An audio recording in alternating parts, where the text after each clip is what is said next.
여러분 안녕하세요. 박래호TV 안전운전 360을 박래호입니다. 여러분 화물 운송 종사 자격증 취득을 위해서 그동안 공부 열심히 해오셨죠? 어쩌면 지금까지의 실력으로도 충분히 합격하시지 않을까 그런 생각이 듭니다. 그러나 여러분이 공부하는 그 과목에 대해서는 충분하게 여러분이 문제풀이를 하시고 시험에 응시하시게 되면 한 방에 합격할 걸로 봐요. 자, 여러분이 갖고 계시는 교재에 120쪽 교통심리, 지난 편에는 교통심리 1편을 다뤘어요. 14번까지 문제를 다뤘는데 120쪽에 있는 15번 문제부터 교통심리 2편으로 오늘 공부하도록 하겠습니다.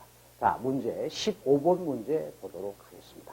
자, 15번 문제는요, 다음 중 운전자가 시각 특성이라고 할 수 없는 것은 그랬어요.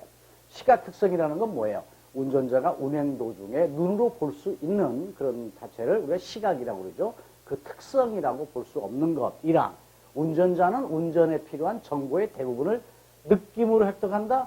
느낌으로 획득하는 게 아니죠. 거의 다 시각을 통해서 장애물도 확인하고 또 교통 신호도 보게 되고 도로 환경도 보면서 운전하잖아요. 따라서 운전자가 시각 특성이라고 할 수 없는 것, 말도 안 되는 것, 그런 일이란 말이죠. 이랑 운전자는 운전에 필요한 정보의 대부분을 느낌으로 획득한다? 아니다. 느낌이 아니고 시각으로 보는 거겠죠. 따라서 여기서 보게 되면 1항이 답이 아니다라고 하는 걸로 먼저 여러분이 골라내시고요. 2항, 속도가 빨라질수록 시력은 어떻게 돼요? 떨어지게 되죠. 아무래도 속도가 빨라지면 모든 상황을 제대로 눈으로 읽을 수 없는, 그러다 보니까 그 과속에 의해서 사고 나는 요인이 바로 이제 시각에 대한 문제란 말이죠. 2항 그렇고요. 3항, 속도가 빨라질수록 시야는 어떻게 해요?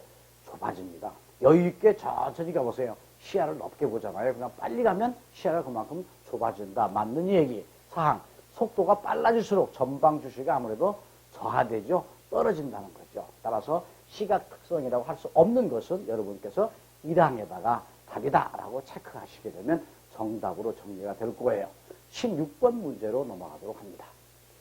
전방의 대상물을 시각으로 확인하는 것을 심경각이라고 하는데, 이것은 뭐 전방의 대상물을 눈으로 본다, 그 자체를 뭐라고 그런다? 심경각이다라고 이렇게 알아두시고요. 이에 대한 기능은 뭐라고 그러냐? 그 심경각에 대한 기능은 심시력이라고 합니다. 따라서 16번에서는 1항 심시력, 2항 간접력, 3항 목측력, 4번 관통력 그랬는데 16번에서의 정답은 심시력이다. 이렇게 알아두시면 되겠어요. 간접력이라고 하는 것은 간접적으로 이렇게 느끼는 걸 말하는 것이고요. 목측력이라고 하는 것은 눈으로 측정해보는, 그죠? 눈목자예요. 눈으로 측정한다. 그래서 목측력이고, 관통력이라고 하는 것은 또 뚫려서 보는 거, 넘어온 상태를 보는 거, 이거 관통력이라고 그러잖아요. 심경각의 기능은 바로 뭐라고 그런다? 심시력이라고 그런다. 이렇게 알아두시고, 이건 그냥 암기하시는 개념으로 여러분이 문제를 풀어가시면 되고, 알아두시면 되겠습니다. 17번 문제로 넘어가도록 하죠. 다음 중 암수능을 올바르게 표현되지 않는 것 그랬어요. 그러면 암수능이라고 하는 건 뭐냐? 수능에 두 가지가 있어요. 암수능이 있고 명수능이 있습니다. 암수능이라고 하는 것은 어두운 쪽으로 들어갈 때 나타나는 걸 암수능이라고 그러고요. 어두운 데서 밝은 쪽으로 나올 때는 이제 명수능이라고 그래요. 그 얘기는 바로 뭐냐면 우리가 갑자기 어두운 쪽으로 들어가게 되면 동공이 어떻게 돼요? 동공이 그만큼 넓게 있다가 잘 안 보이니까 동공이 어떻게 돼요? 줄어든단 말이죠. 이건 암수능이라고 그러고요. 어두운 데에서 동공이 좁아진 상태에서 밝은 데로 나오면 뭐예요? 동공이 그만큼 넓어진단 말이죠. 수능을 그때그때 해야 되죠. 따라서 터널에서 나올 때도 조심해야 되고 터널을 들어갈 때도 조심해야 된다. 근데 터널에서 말하자면 어두운 곳이란 말이죠. 나오는 것을 명수능, 그 다음에 밝은 데서 들어가는 것, 어두운 쪽으로, 이걸 터널로 들어갈 때는 이걸 뭐라고 한다? 암수능이라고 한다. 그런 개념을 가지고 눈동자가 움직이는 동공의 움직임, 이것이 어두운 쪽으로 들어갈 때와 밝은 쪽으로 나올 때, 다시 얘기하면 밝은 데 있다가 어두운 쪽으로 들어갈 때, 어두운 쪽에 있다가 밝은 쪽으로 나올 때 이렇게 나타나는데, 어두운 쪽으로 들어가는 것이 암수능, 밝은 쪽으로 나오는 것이 뭐예요? 명수능. 그러니까 터널 안에서 밖으로 나올 때는 뭐예요? 밝은 데로 나오죠. 이걸 명수능이라고 그러는구나. 이렇게 알아두시고요. 밝은 데서 터널 안쪽, 어두운 쪽으로 들어가는 것을 암수능이라고 그러는구나. 이렇게 개념을 아시게 되면 문제는 쉽게 풀 수가 있는데 이 문제는 자주 출제가 되고 나올 가능성이 너무 높은 문제예요. 확실히 알아두시기 바랍니다. 다음 중 암수능을 올바르게 표현되지 않는 것. 그러니까 말하자면 명수능을 표현했다는 거겠죠. 어떤 것이냐. 밝은 조건에서 어두운 조건으로 변할 때 사람의 눈이 그 상황에 적응하면서 시력을 거기에 맞춰서 회복하는 것이죠. 이것이 암수능이고요. 터널 안에 들어가는 주행시에 순간 일시적으로 나타나는 하나의 잘 안 보인단 말이죠. 이게 하나의 시각의 장애, 순간적인 시각의 장애이죠. 보통 한 5초 내지 10초 정도가 느껴지는 거예요. 밝은 데서 어두운 데에 적응할 수 있도록. 또 어두운 데서 밝은 데로 적응하는 것이 한 5초 내지 한 10초 정도 된다라고 보시면 되겠어요. 3항. 터널 안을 주행하다가 터널을 벗어나는 순간에 시각장애를 말한다.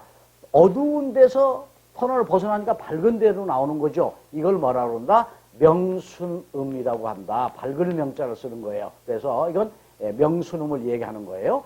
4항. 암수능의 온전한 적응은 터널의 경우를 통상 5초 내지 10초 정도가 걸린다. 이것이 전부 1항, 2항, 4항은 전부 다 뭐예요? 암수능을 설명하고 있는데 여기 3항만큼은 명수능에 대한 얘기를 한 거란 말이죠. 그러니까 명수능에 대한 것은 3항이기 때문에 암수능을 올바르게 표현되지 않는 것 그랬으니까 여러분께서는 어떤 데다 답으로 체크하시면 될까요? 3항에다가 답으로 체크하시게 되면 정답으로 정리가 된다. 이렇게 알아두시면 되겠습니다. 18번 문제로 넘어갑니다. 다음 중, 또 명수능이 나왔네. 명수능을 올바르게 설명된 것은, 명수능이란 건 뭐예요? 어두운 곳에서 밝은 쪽으로 나오는 걸 명수능이라고 그런단 말이죠. 그러니까 터널에서 벗어날 때, 밝은 쪽으로 나올 때 이게 명수능이에요. 자, 1항. 일광 또는 조명이 어두운 곳에서 밝은 조건이 될 때에 사람의 눈이 상황에 적응해서 회복하는 것을 말한다. 아주 정확하게 명수능을 설명을 잘한 거네요. 2항. 터널에서 나와서 밝은 상태가 되었을 때 눈부심이 없이 순간 물체가 잘 보이는 현상이다. 이것은 그 명수능에 대한 것을 설명을 하면서 잘못된 거죠. 터널에서 나와가지고 밝은 상태가 되었을 때 눈부심이 없나요? 눈부심이 당연히 생기는 거죠. 밝은 데로 나왔으니까. 순간에 물체가 잘 보이나요? 잘 안 보인단 말이죠. 그래서 2항은 틀린 얘기고요. 3항. 명수능에서 회복되는 시간은 암수능보다 느리다. 좀 빨라요. 어두운 데, 밝은 데서 어두운 데 들어갈 때는 적응이 조금 늦어지고, 어두운 데서 그 밝은 데로 나올 때는 조금 그 수능이 빨라진다는 것이죠. 근데 느리다. 틀린 얘기죠. 4항. 명수능은 운전 경력으로 극복되는 것이다. 운전 경력이 많고 적어가지고, 어떤 그, 우리가 눈에서 느끼는 어떤 그 수능 자체가 달라지는 건 아니라면 운전 경력하고는 아무런 관계가 없습니다. 따라서 18번의 정답은 어느 게 될까요? 정확하게 설명된 게 어떤 거? 1항이 되죠. 이것은요, 우리가 화물 자동차든 일반 자가용 자동차를 운전하든지 간에 터널이라든가 또는 어두운 곳으로 들어가면서 나오면서 운전하는 요소가 생겼을 때 안전 운행이라고 하는 게 아주 중요한 문제가 있기 때문에 명수능, 그 다음에 암수능 정확하게 여러분이 이해하시면서 알아두시기 바랍니다. 이 문제는 명수능이나 암수능이 꼭 나온다 생각하시고 알아두시면 좋겠어요. 19번 문제로 넘어갑니다. 운전 중에 전방의 물체를 확인한 후 예측하는 과정에서 전방에 어떤 거 나타났다. 그럼 어떻게 행동할 것인가가 예측을 해야 되잖아요. 이때에 실수를 범하는 요인이라고 볼 수 없는 것 그랬어요. 틀린 것을 그랬단 말이죠. 격양된 감정이 있을 때는 어떻게 될까요?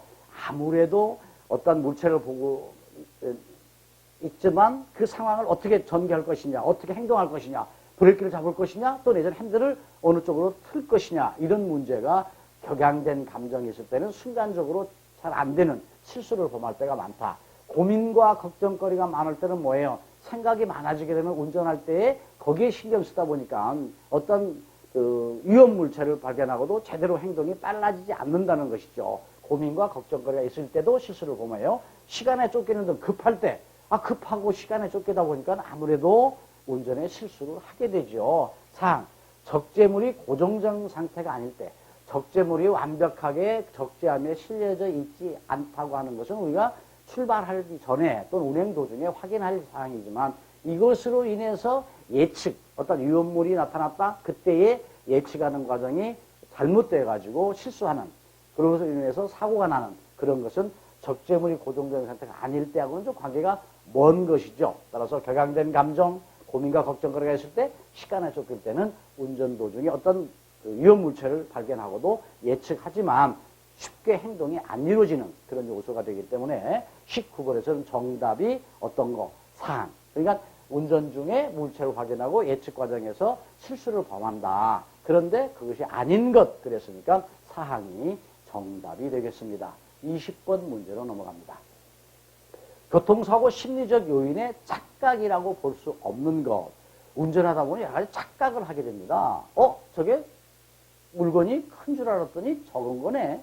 거리가 먼 거리인 줄 알았더니 짧은 거리네. 또 내지는 뭐예요? 경사가 상당히 없는 줄 알았더니 경사가 많네. 뭐 이런 거겠죠. 그래서 원근, 거리에 대한 착각이에요. 그 다음에 경사에 대한 착각. 그 다음에 중량에 대한 착각. 무겁고 안 무겁고는 뭐 착각한다는 의미는 별로 없어요. 우리가 느낌으로 알 수 있고 들어보면 알 수 있는 거겠죠. 중량의 착각은 아니고 속도의 착각. 속도가 빠르고 느리고는 착각을 한단 말이죠. 나는 별로 빨리 가는 것 같지 않은데 속도계를 봤더니 벌써 100km가 넘었다. 이건 속도의 착각을 할 수 있는 거란 말이죠. 그래서 교통심리학적 요인에서 착각이라고 하는 것은 원근의 착각, 거리가 짧고 길다고 하는 착각, 경사의 착각, 속도의 착각은 나타나요. 그러나 중량의 착각은 심리학적 요인의 착각이라고 볼 수 없다 해서 정답은 여러분께서 사망에다가 답으로 정리를 하시면 되겠습니다. 21번 문제로 넘어갑니다. 움직이는 물체를 보는 동체 시력의 특색이라고 볼 수 없는 것 그랬어요. 우리가 어떠한 물체를 봤었을 때 움직이는 물체가 있고 고정되어 있는 물체가 있잖아요. 그때 보는 그 감각의 어떤 시력을 얘기하는데 정지되어 있는 물체, 고정되어 있는 물체를 보는 것을 우리가 정체 시력이라고 그러고요. 움직이는 물체를 보는 것을 동체 시력이라고 얘기합니다. 그런데 동체 시력의 특성이라고 볼 수 없는 것 그랬어요. 동체 시력은 물체의 이동 속도가 빠르면 상대적으로 저하되죠. 빨리 움직이다 보니까 그것을 제대로 느낌이 적어질 수밖에 없다. 그래서 1항은 볼 수 있는 거고요. 특성으로 볼 수 있는 것이고 2항, 동체 시력은 연령이 많을수록 저하되지요. 연세가 많아지게 되면 아무래도 움직이는 물체에 대한 느낌을 늦게 받을 수 있기 때문에 저하된다. 맞는 얘기죠. 3항, 동체 시력은 운전 경력이 많을수록 높아지나요? 운전 경력하고는 시력을 가지고 우리가 고정되어 있는 물체 또 움직이는 물체를 가지고 판단하는 자체가 높고 낮고 이런 건 있을 수 없는 거예요. 운전 경력은 관계가 없는 거예요. 3항은 아니다. 4항, 동체 시력은 장시간 운전함으로 해서 피로감이 높아지게 되면 떨어지게 되죠. 아무래도 피로하다 보니까 그 움직이는 물체가 어떻게 움직이는 거를 아무래도 느낌이 적어질 수 있다는 것이죠. 따라서 동체 시력의 특성이라고 볼 수 없는 것은 운전 경력하고는 아무 관계가 없다. 그래서 사망이 정답이 된다. 이렇게 여러분이 알아두시기 바랍니다. 22번 문제로 넘어갑니다. 교통사고 발생 시에 운전자가 제일 먼저 확인해야 할 것은 어떤 걸까요? 교통사고 발생했어요. 자, 어떡하나? 누가 가해자야? 이럴 수도 있고, 목격자가 있는 거야? 없는 거야? 또 이럴 수도 있고, CCTV가 있어? 없어? 뭐 이런 등등. 왜? 그 사고에 대한 책임에 대한 문제가 나한테 올 수 있기 때문에 여러 가지 상황에 대해서 생각을 하게 되는데 사고가 나게 되면 우리가 조금은 혼동하지 마시고 혼란스럽게 생각하지 마시고 제일 먼저 뭐예요? 부상자가 있느냐 없느냐. 이게 제일 우선이에요. 부상자를 빨리 병원에 후송하게 되면 사망자를 중상자가 될 수도 있고 중상자가 경상자가 되고 또 경상자가 빨리 병원에 가게 되면 아주 가볍게 치료를 끝나는 경우가 있잖아요. 따라서 교통사고가 발생했을 때 운전자가 제일 먼저 확인해야 될 건 어떤 걸까요? 부상자에 대한 조치가 제일 먼저다. 그래서 사고에 따른 가해자, 피해자 여부를 먼저 따지지 마시고요. 그건 나중에 따져집니다. 보험 가입 여부도 나중에 문제예요. 그 다음에 사고의 목격자를 신원 확인하는 것도 중요하지만 우선은 부상자가 있다고 한다면 제일 먼저 부상자에 대한 응급조치하는 것이 우선이다. 알아두시기 바랍니다. 23번 문제로 넘어갑니다. 도로교통법상 술에 취한 상태의 기준은 얼마냐? 올바르게 설명한 것 그랬어요. 자, 음주운전이라고 하는 것은 우리가 운전 도중에 행동을 제대로 하지 못해서 사고 날 수밖에 없는 거죠. 그런데 우리가 신호 위반을 한다든가 또 과속을 한다는 것은 운전 도중에 어떤 그 여러 가지 상태에 의해서 있을 수도 있다고 볼 수도 있어요. 법규를 지키면서 안전하게 운전하는 게 기본이지만, 그러나 술을 먹었다. 그럼 본인이 아는 거잖아요. 그때 운전대를 잡는다는 것은 사고 날 수 있는 개연성을 너무 알고 운전하기 때문에 이것은 엄격하게 처벌을 하게 되고 사회적인 지탄을 받는 거란 말이죠. 그러면 음주라고 하는 건 어떤 것이냐. 술 한 방울 먹었다? 음주는 음주예요. 그러나 법적으로 제재는 하지는 않습니다. 그러면 술을 어느 정도 뭐 신체에 따라 다르겠지만 소주 한 잔이냐, 뭐 맥주 한 잔이냐, 막걸리 한 잔이냐, 이건 기준을 안 따지는 거예요. 피 속에 들어있는 알코올의 농도가 어느 정도인가를 가지고 음주운전이다, 음주운전이 아니다를 따진단 말이죠. 이때 피 속에 들어있는 알코올의 농도, 이것을 혈중 알코올 농도라고 그러죠. 이때 혈중 알코올 농도가 어떤 측정기로 측정을 하겠습니다만은 음주 측정기로 측정하는 거죠. 이때 0.03% 이상이 되게 되면 음주운전자가 되는 거예요. 이때 0.03 정도에 되는 사람하고 술을 또 많이 먹어가지고 뭐 0.1이 넘는 사람도 있을 수 있단 말이죠. 혈중 알코올 농도가. 이때는 어떤 그 처벌 기준이 다른 거죠. 따라서 조금 먹고 운전해서도 안 되지만 일단 0.03%가 넘어가지고 0.08%가 안 되는 그런 상태에서는 운전면허 정지를 시키고요. 100일 정지시킵니다. 그러나 0.08% 이상의 피 속에 들어있는 알코올 농도가 나오게 되면 그때는 면허증이 취소되는 거죠. 일단은 도로교통법상, 그 다음에 도로교통 그 사고처리 특례법상 음주운전은 혈중 알코올 농도 0.03% 이상부터 음주운전으로 본다. 이렇게 되어 있어요. 따라서 여기에서 정답은 어떤 거가 될까요? 혈중 알코올 농도 0.03% 이상이게 되면 이것은 음주운전이다. 그 다음에 0.05% 이상도 뭐 음주운전, 다 음주운전 상태예요. 전부 다. 그러나 기본 0.03% 이상부터 음주운전이 되는 것이다. 알아두시고요. 우리가 운전하면서도 필요한 내용이지만 어떤 문제에서도 이런 문제가 자주 나오고 있고 또 나올 수 있는 가능성이 높아요. 음주운전의 기본은 뭐예요? 0.03% 피 속에 들은 알코올 농도, 혈중 알코올 농도. 이때부터 음주운전이 되는 것이다. 이렇게 알아두시면 되겠어요. 24번 문제로 넘어갑니다. 24번 문제. 음주 측정 결과 혈중 알코올 농도가 어느 정도 이상이 되게 되면 면허증이 취소가 되나요? 0.03%에서 0.08 미만은 운전면허 100일 정지예요. 그러나 0.08% 이상이 되게 되면 그때부터는 뭐다? 면허증 취소가 되는 것이죠. 따라서 운전면허 취소가 되는 것은 0.08% 이상부터 면허증이 취소되는 것이다. 여하튼 간에 정지든 취소든 간에 일단은 술을 드셨다고 한다면 운전하지 않아야 된다. 알아두시고요. 술 먹을 여건이 되면은 차를 운전해서는 안 되는 거구나 알고 술잔을 기울이는 것이 좋지 않겠는가. 다시 한번 말씀드리고요. 음주운전을 한 피해가 엄청나요. 가만히 생각해보면 멀쩡한 사람이 술에 취한 사람에 다쳤다고 한다면 이건 어느 것으로도 용서받지 못하는 행위가 된다. 알아두시고요. 25번 문제로 넘어갑니다. 혈중 알코올 농도가 0.04%로 측정됐어요. 0.04%예요. 0.04%는 0.08이 안 됐기 때문에 운전면허 정지가 되겠죠. 따라서 0.04%는 운전면허 정지 얼마? 100일이다. 이렇게 알아두시면 되겠습니다. 다음 문제 넘어가도록 하죠. 다음 문제는 26번이 되겠습니다. 26번. 3년 전에 음주운전으로 면허 정지 처분을 한번 받은 경력자라는 거예요. 아, 그런데 또다시 음주운전을 해가지고 혈중 알코올 농도가 또 얼마나 걸렸다? 0.05%.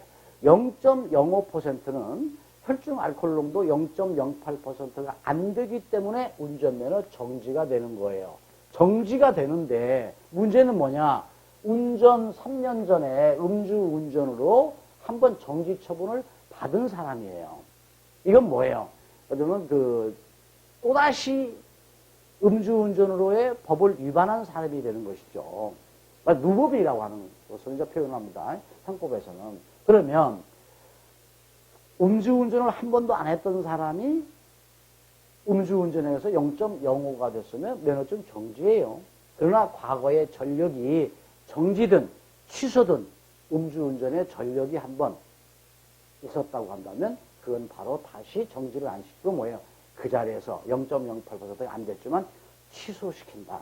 이걸 뭐라고 한다? 이진 아웃이라고 해요. 여러분, 음주운전이 그 법적이 강화가 된 건 아시죠? 윤창호법에 의해서 강화가 됐는데, 윤창호법 이전에 음주운전에 대한 처벌은요, 삼진 아웃시켰어요. 세 번째부터는 정지라도 취소시킨다 했는데, 지금은 윤창호법에서 강화가 돼가지고, 두 번째도 바로 정지가 안 시키고 뭐가 된다? 취소가 된다. 그래서 정답은 여러분께서 3번이다. 이렇게 알아두시고 3번으로 체크하시면 되겠습니다. 이진 아웃 알아두시기 바랍니다. 27번 문제로 넘어갑니다. 음주 상태에서 운전해가지고 사람을 사망케 한 경우 운전면허 취소 처분 기간은, 자, 음주 운전하다 보면 어떤 그 보행자를 치어서 사상케 할 수 있단 말이죠. 다치게 하거나 또 사망케 할 수 있는 그런 경우가 있고, 자동차를 충돌해서 그 자동차에 탑승하고 있는 사람을 다치게 하거나 사망에 이르게 할 수는 있단 말이죠. 음주운전 자체가요. 근데 음주운전해가지고 그 사고가 났는데 피해자가 사망했다. 이때는 운전면허 취소가 단순하게 1년, 2년이 아니에요. 얼마? 5년이라는 거죠. 따라서 그 사고 난 날로부터 5년 동안은 다시 운전면허증을 시험 볼 수 없다. 5년이 지나야 된다. 이렇게 알아두시면 되겠습니다. 28번 문제로 넘어가죠. 다음 중 운전면허 취소 처분이 되지 않는 경우 그랬어요. 음주운전 또 내지는 벌점이 많아서 면허증 취소, 여러 가지의 뺑소니도 면허증 취소예요. 이와 같이 면허증이 취소되는 여러 가지 여건들이 있는데 음주 측정을 3회 이상 거부했어요. 자, 단속하는 경찰관이 측정기를 가지고 음주 측정하겠습니다. 자, 여기에다가 호흡으로 부세요 했는데 안 불어. 또다시 부세요. 안 불어. 또다시 제대로 부세요. 안 분다. 3회 이상 거부하게 되면 바로 면허증 취소시킵니다. 음주량이 얼마이든지 간에 안 따져요. 측정 거부 3회 이상 면허증 취소. 음주운전으로 면허정지를 받은 경력이 있는 자로서 혈중 알코올 농도가 0.0% 단속된 경우, 아까 말씀드린 이진 아웃이란 말이죠. 음주운전으로 면허정지를 한번 받은 사람이 또다시 술을 먹고 운전해서 0.06으로 봐서는 면허정지지만 두 번째니까 바로 뭐예요? 취소된다고 그랬잖아요. 따라서 이진 아웃으로 취소되죠. 혈중 알코올 농도가 0.09, 0.08부터 취소된단 말이죠. 그런데 뭐예요? 0.09니까 당연히 취소가 되죠. 그 다음에 사항. 국제 면허증으로 운전한 경우. 자, 국제 면허증은 인터내셔널 라이센스라고 그러죠. 세계적으로 많은 나라와 우리나라가 도로교통 협약을 했습니다. 따라서 우리가 예를 들어서 뭐 호주에 여행을 갔다, 또는 미국을 여행을 갔다, 캐나다 여행을 갔다, 또 일본을 여행을 갔다, 또 중국으로 여행을 갔다 하게 되면 뭐 3개월 동안 거기서 뭐 여행을 하고 온다. 근데 차가 필요하다. 그러면 거기서 면허증을 딴다는 게 얼마나 번거롭겠어요. 그래서 어느 나라이든지 간에 우리가 교통협약이 된 나라가 이제 150국이 넘습니다만은 그 나라하고는 뭐예요? 그 나라의 면허증을 서로 인정해 주도록 되어 있단 말이죠. 그래서 미국이 시민권자가 또 미국 사람이 그 한국에 들어와서 미국 운전면허증 가지고 와서 운전할 수 있는데 그 나라에서 국제면허증으로 받고 오게 되면은 1년 동안은 그대로 운전면허증 있는 것으로 인정해 주는 거예요. 따라서 여러분께서도 뭐 미국으로, 캐나다로, 또 내지 중국으로, 호주로 여행을 간다. 그러면 한 3개월, 2개월 있다 와야 되겠다. 근데 혹시라도 거기 가서 렌트해가지고 차를 내가 운전할지도 모르겠다 하게 되면요. 떠나시기 전에 경찰서 가가지고요. 운전면허증 제시하면서 국제면허증으로 하나 바꿔주세요 라고 하세요. 국제면허증 하나 발급해 주세요. 그럼 그 자리에서 발급해 줍니다. 수수료는 8,000원을 받아요. 그러면 그냥 그 자리에서 사진 한 장 갖고 가면 국제면허증이라는 그 양식이 공통되어 있는 세계적인 게 있어요. 거기에다가 사진 붙여서 딱 도장 찍어줘요. 그러면 그걸 가지고 외국에 가서 운전할 수 있는데 국제면허증은 어느 정도 기간 동안만 인정해 주냐? 1년이에요.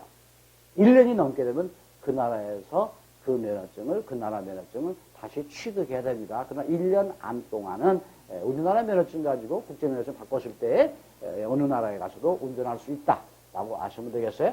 국제면허증으로 운전한 경우 면허증이 취소되는 그런 사유는 아니다. 이렇게 보시면 되겠죠. 따라서 28번 문제는 사항에다가 여러분이 체크하시면 정답으로 정리가 돼서 한 방에 합격할 수 있는 겁니다. 29번 문제로 넘어가도록 하죠. 음주운전으로 교통사고를 야기시킨 경우에 음주운전으로서 교통사고를 냈네요. 면허증이 취소되면 면허 취득 응시 기간은 몇 년간 제한되나요? 음주운전으로 교통사고를 냈어요. 자, 우리가 음주운전으로 가는데 도로에서 경찰관이 차를 세워놓고 측정을 했을 때 면허증 취소 상해로 될 수 있는 혈중 알코올 농도 0.08%가 넘었다. 그러면 면허증 취소 1년을 시킵니다. 그런데 그 음주운전자가 사고를 냈다. 그러면 2배예요.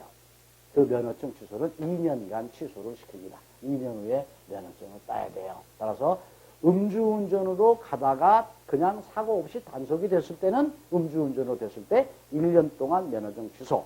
그러나 음주운전자가 가다가 사고 난 경우 측정해 봤더니 음주운전이에요. 이때는 뭐예요? 2년 동안 음주운전자로서 면허증을 취득할 수 없다. 이렇게 보시면 되겠습니다. 30번 문제로 넘어갑니다. 운전에 악영향을 주는 운전자 필요에 대한 설명으로 맞지 않는 것 그랬어요. 자, 맑은 정신에 운전하고 안전하게 운전한다 하더라도 사고라고 하는 게 항상 잠재되어 있는 것인데 피곤한 상태, 피로가 누적된 상태에서 운전한다고 하는 것은 사고의 위험성이 너무나도 큰 것이죠. 운전에 악영향을 준다. 그것이 바로 뭐예요? 피로예요. 근데 다음 설명 중 맞지 않는 것 그랬어요. 자, 1화.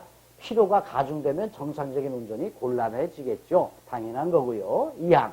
피로 또는 과로 상태는 졸음 운전이 발생될 수가 있다. 자, 피곤하게 되면 뭐예요? 졸음이 오는 거예요. 생리적으로. 역시 피로는 졸음 운전이 발생될 수 있다. 맞는 얘기고요. 3항. 피로는 하나의 질병으로 정신과 치료가 필요하다. 질병으로 피로는 질병은 아닙니다. 또 정신과 치료를 받아야 될 이유가 없어요. 푹 자고 푹 쉬면은 그 피곤한 것은 그냥 뭐예요? 해갈되는 거 아니겠어요? 따라서 사망, 피로는 하나의 질병으로 정신과 치료가 필요하다. 설명으로 맞지 않는 것이 되겠습니다. 4항, 일정 수준 이상의 무리한 운전은 만성 피로를 초래한다. 그렇죠. 일정 수준 이상의 무리한 운전, 계속 뭐 밤에 잠도 안 자고 쉬지도 않고 계속 운전하게 되면 그 피로가 쌓이고 쌓인다고 그러죠. 누적된다고 그러죠. 이걸 뭐라고 그러죠? 만성 피로라고 그러죠. 그래서 만성 피로가 초래되는 건 당연하다. 그래서 30분의 설명으로 맞지 않는 것, 피로는 하나의 질병이 아니다. 정신과 치료를 받는 것은 아니고 푹 쉬면 된다. 이렇게 보시면 되겠어요. 자, 안전운행이라고 하는 시험 문제가 전체 여러분이 시험 보는 과정에 80문제에서 25문제가 나오도록 비중이 높습니다. 많이 출제된다는 것이죠. 그런데 이 안전운행은 어느 경우에는 여러분이 상식으로 풀 수 있는 경우라고 볼 수도 있어요. 근데 많이 답을 찾아내지 못하는 것은 바로 뭐냐? 다음 중 맞는 것 하고 나왔으면 다 맞추는데 다음 중 맞지 않는 거라고 하면서 꼬여서 나온다는 그것 때문에 좀 헷갈리는 것 같아요. 그냥 여러분께서 거기에 너무 예민하게 신경 쓰지 마시고 문제가 어떤 것을 요구하는가, 맞는 것을 요구하는 것인지 틀린 것을 요구하는 것인지 적합한 것을 요구하는 것인지 적합하지 않는 것을 요구하시는지 우선 문제에서 내가 이해를 하고 예항을 주는 것을 풀어가야만이 안전운행에서는 정답을 많이 맞출 수가 있습니다. 자, 여러분 많은 공부를 해오시면서 많은 실력을 아마 여러분 나름대로 쌓아놨을 걸로 봐서요. 어쩌면 제가 볼 때는 여기까지 여러분이 공부를 좀 조금 신경 쓰고 했다고 한다면 여러분이 봐야 될 시험 문제 80문제에서 60점만 맞으면 돼요. 48개란 말이죠. 48개 정도는 아마 충분히 맞추지 않겠는가 이런 생각이 드는데 또 다음 그 과정의 문제는 또 뭐예요? 자동차의 공학이라고 하는 그런 측면, 자동차 구조적인 측면, 자동차의 특성 이런 것도 시험 문제가 나오니까 다음 편에서는 또 여러분하고 같이 그 자동차의 특성에 대한 공부를 하도록 준비를 하지요. 자, 18강좌는요 안전운행 6편이 되겠어요. 그래서 자동차의 특성, 자동차의 특성도 2편으로 나눠서 19강좌까지 안전운행 자동차 특성을 공부하도록 하겠습니다. 자, 오늘은 17강좌 안전운행 5편 교통심리를 2편을 가지고 여러분하고 공부를 했어요. 120쪽, 여러분이 갖고 계시는 120쪽부터 공부를 한 거예요. 자, 문제 다 풀어보시고 자동차의 특성은 또 다음 강좌에서 여러분한테 설명을 드리겠습니다. 오늘 한번 여러분이 갖고 계신 교재에서 요약된 걸 한번 정리해서 예습을 해 두시면 제가 설명할 때 쉽게 아마 더 받아들이지 않겠는가 그런 생각입니다. 자, 아직도 코로나가 잠자고 있지는 않고 있는 것 같아요. 상당히 활성화하고 확진자가 많아지고 있습니다. 방역에 제일 중요한 건 뭐예요? 백신도 중요하지만 더 중요한 건 뭐예요? 백신을 맞았든 안 맞았든 간에 마스크 쓰는 거 아주 방역의 아주 기본이 됩니다. 여러분 건강관리 잘 하시고요. 너무 피곤한 상태에서 너무 공부 열심히 하지 마시고 쉬어가면서 공부하는 것도 중요하다는 말씀을 드립니다. 다음 18강좌 안전운행 6편의 자동차 특성 1편을 가지고 만나 뵙기로 하고요. 오늘 강좌는 여기서 마치겠습니다. 오늘 또 여러분 공부하시느라고 수고 많으셨습니다. 건강 유의하시고요. 다음 편에서 만나게 되겠습니다. 여러분 안녕히 계십시오.